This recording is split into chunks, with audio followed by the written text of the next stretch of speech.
Welcome back, people. Glad to have you back on the channel. Happy New Year to everybody. Hope everybody is enjoying the new year so far. And let's get right into this battle here. Today we have a fun little team, as you see here. I actually put this team together a while ago, and I haven't gotten the chance to use it much because the first couple times it got used, I did not get it to perform very well. I started to see the flaws in the team.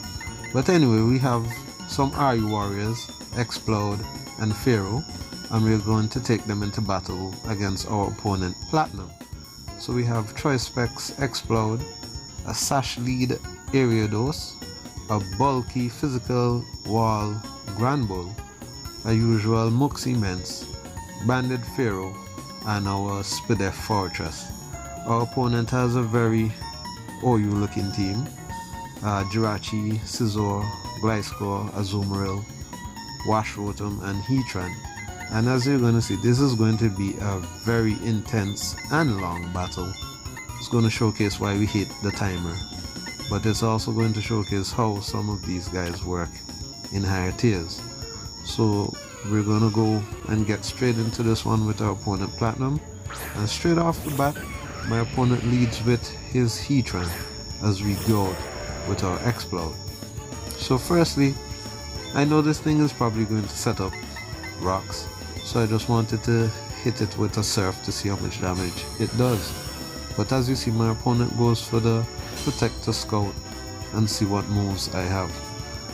So looking at that, seeing that he's scouting, I'm going to switch and bring in Mence here and probably scare him out. Well, most likely I'll scare him out.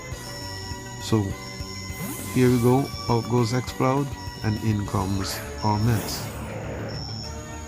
As we see here, my opponent also withdraws, probably expecting me to go for another Surf, bringing in his Washrotom here, but we already swapped out and brought in the Mence. So here now, I know these things normally pack that Will-O-Wisp, and I do not want to take the chance of getting burnt. So I'm going to swap out Mence right here and bring in Fortress to take the potential burn. But as we're going to see, our opponent has different plans and he does not go for the burn right off the bat. So out goes the Mence, in comes Fortress. So as our Fortress comes in, my opponent actually goes for the trick. So he was definitely aiming to cripple our Mence in one way or the other. And that's actually a good play on his part, because even if we did switch, as you see, he still gets to cripple a man on our team.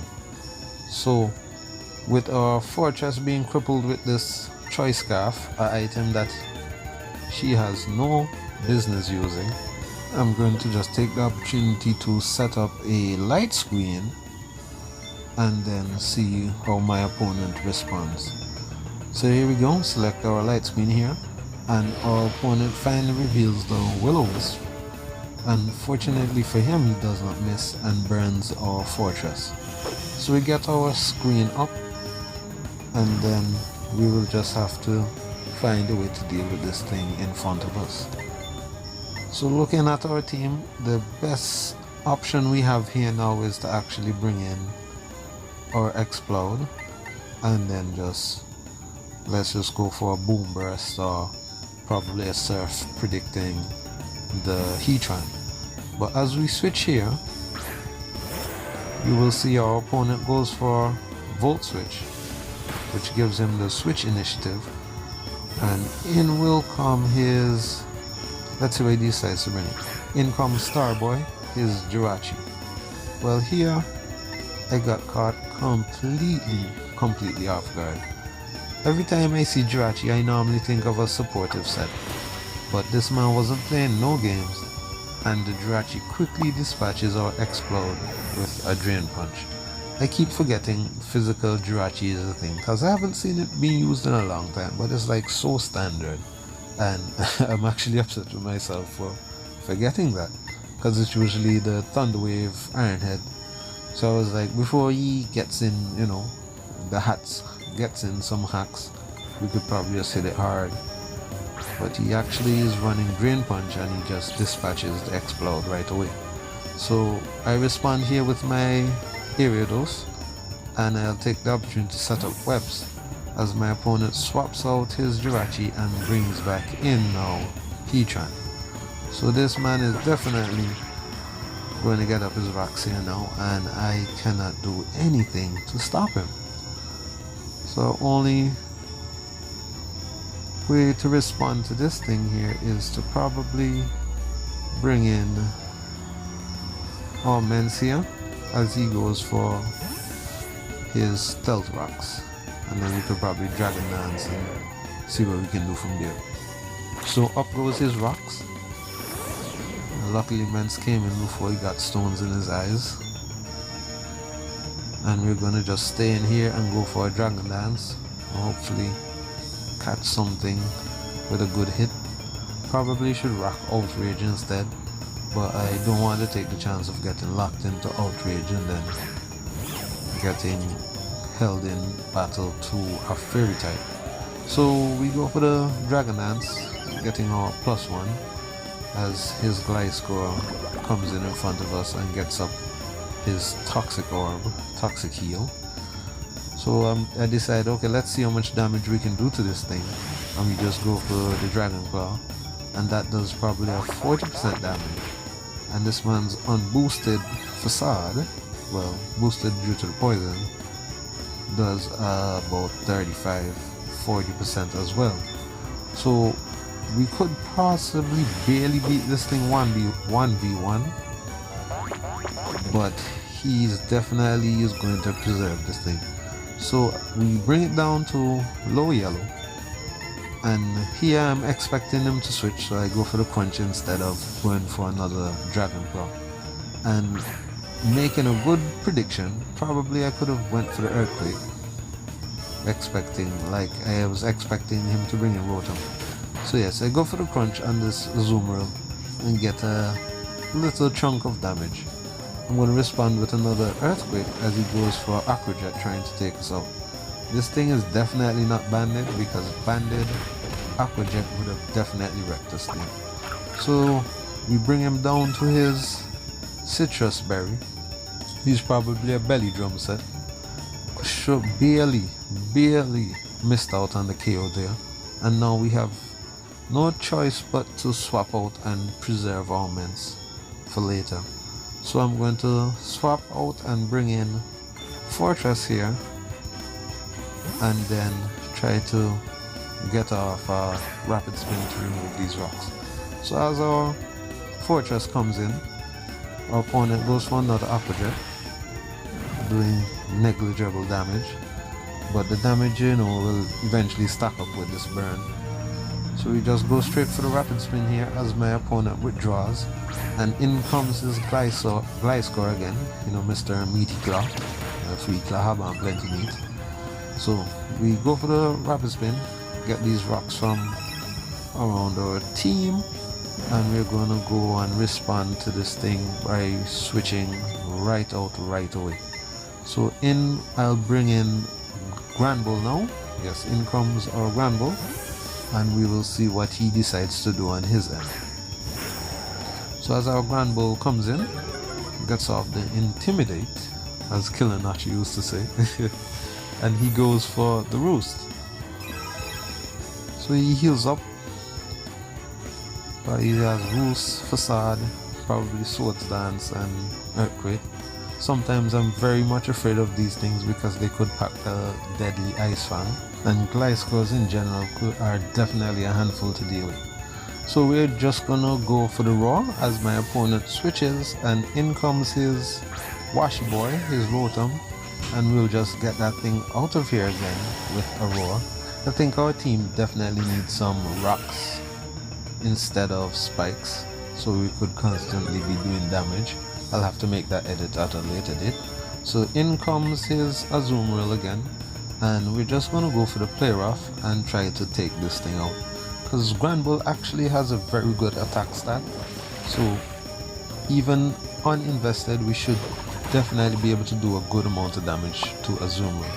So down goes the Azumarill to our Granbull with his Play Rough, as we recover a little bit of HP with our leftovers. In comes the Heatran now, and you definitely know this man is probably gonna get his rocks up again, thinking that we'll switch, but we're just gonna go stay in and take this thing out with the Earthquake. So up he sets his rocks and we take this thing out with the Earthquake. Granbull is definitely carrying this game. Like, the defensive ability of this thing is so great. It has good bulk, Intimidate makes it even better, and all he needs really is probably some wish support to help get him some proper recovery. So in comes his Scizor. Definitely should be switching out here now, but knowing how bulky this thing is, we should be able to live a bullet punch, and we're just gonna stay in.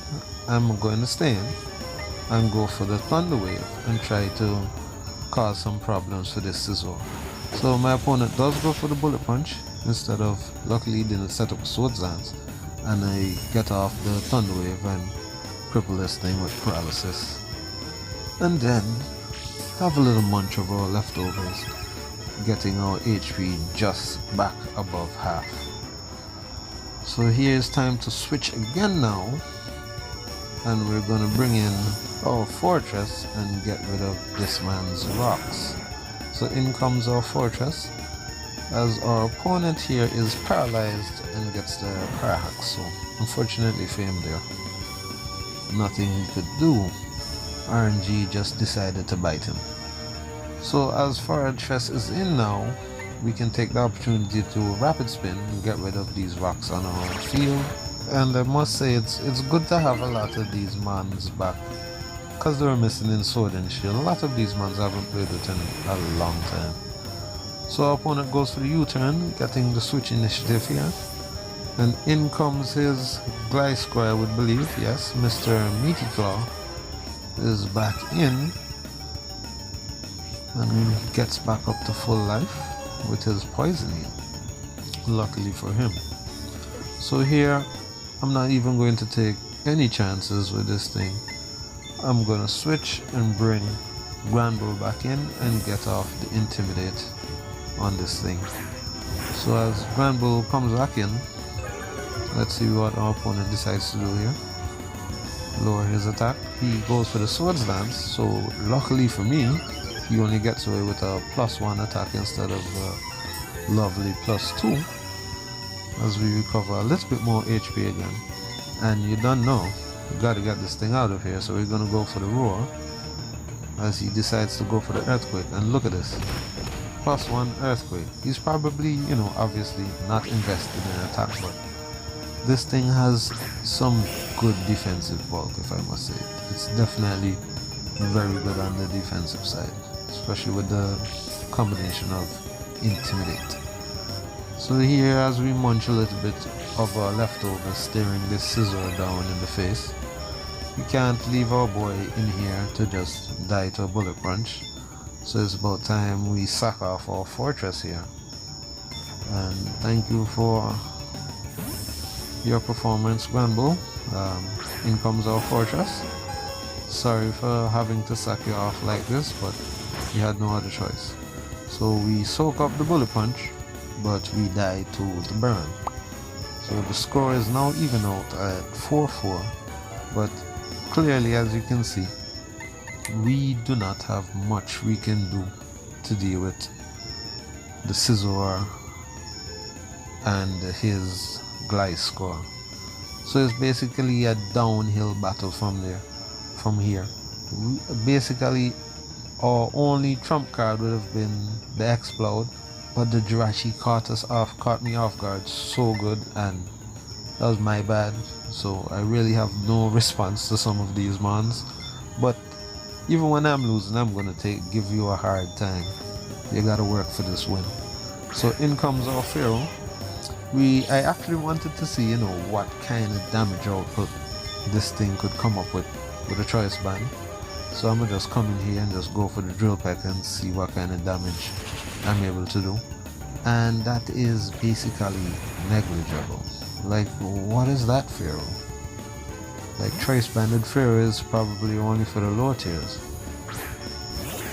So in comes his Wash Rotom again. Basically, we can't do anything. We could sack off Granbull here, but we still wouldn't change the fact that we are behind, and basically to finish off this man's team we are lacking in offensive power. So Rotom goes to the Volt Switch there, takes out our Granbull. I must say Granbull put on a very good performance in this battle. I'm very much liking how he's working, especially in OU. Probably needs just a little bit better support on the team, so I'll make some edits and I'll try this team here again. So in comes his Meaty Claw, his Gliscor, and at this point it's good game, man, good game. We'll just go out with a bang. Well, not much of a bang, but we'll keep fighting to the end. So we go for the Drill Peck. That basically does another 40%. And he almost takes us out with a Facade. And we're just gonna go for another Drill Peck and do as much damage as we can on our way out. So our opponent actually switches and brings in his Rotom to take this Drill Peck. And we ain't even gonna switch here. I'm not gonna switch. It's good game. And I'm just gonna fight it out through the end. I must say that the Granbull for sure will definitely stay on this team. The combination of Intimidate with that good bulk helps him survive so much more. I believe he would need a little bit more utility on the team with him, some wish support to get back some HP since he's lacking any proper recovery, and keeping Roar on his moveset will definitely throw some people off. It's definitely a good move to have. Another thing I noticed was my team actually lacks a electric immunity. I have no ground types on this team, so I think going back to the drawing board, I could swap out my dragon type Salamence for another dragon in the form of Flygon, who would give me that dragon type to complete my Fairy Dragon Steel Core and also give me that electric immunity. I also think that maybe I should have played the Ariados a little bit better. I actually had some special defense EVs on the Ariados, but I did not bring it in on like the Rotom and such as I should have, or maybe could have.